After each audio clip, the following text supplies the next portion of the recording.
છેલ્લા 2-3 દિવસમાં રાજકોટ માર્કેટિંગ યાર્ડના દલાલો કમિશન એજન્ટ ભાઈઓ અને વેપારીઓને જે કાયદાનું ખોટું અર્થઘટન કરી અને અધિકારીઓએ નોટિસ આપી છે એ નોટિસો 90 લાખથી લઈ 4 કરોડ સુધીની નોટિસો છે. 14 થી 15 જણા વેપારીઓને કમિશન એજન્ટ નોટિસો આપી છે. અમે એવી રજૂઆત કરવા આવ્યા છે કે જે તમે ઇન્કમના સ્ત્રોત ગણો છો એ નિયમ મુજબ દલાલ ભાઈઓ કમિશન એજન્ટનું કામ કરતા હોય એમને ખેડૂતોનો માલ લઈ અને વેપારીઓને વેચતા હોય હરાજીમાં, એમાં કમિશન એમનું લાગતું હોય અને વેપારીઓને એમને જે બિલ મુજબ માલ દેતા હોય છે.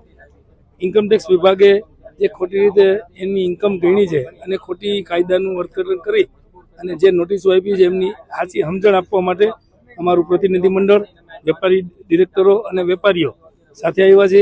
અમે સીએને પણ લાવ્યા છે કે કાયદા ઇન્કમટેક્સ વિભાગના જે નિયમ મુજબ આનું અર્થઘટન થાય એવી એક સમજણ આપવા આવ્યા છે.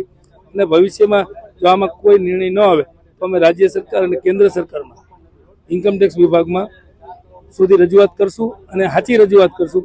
તો એમને પણ અમે એવું કહેવા માગીએ છીએ કે તમારે ઇન્કમની આની સિસ્ટમ જાણવી હોય તો અમારા યાર્ડમાં વેપારીઓ અને દલાલ મંડળો પાસે આવે તો અમે એક સાચા કાયદાની ખબર પડે. પણ જે કમિશન ભાઈઓ છે એમની ઇન્કમ એને વેપારમાં ગણી હોય અને જે ખોટી નોટિસ આપી છે એ ખોટી અને ગેરકાયદેસર છે. આ પહેલા સરકારી સહકારી સંસ્થાઓમાં પણ ઇન્કમટેક્સની નોટિસ આવી ચૂકી છે, શું કહેશો? ઇન્કમટેક્સની નોટિસો અલગ હતી.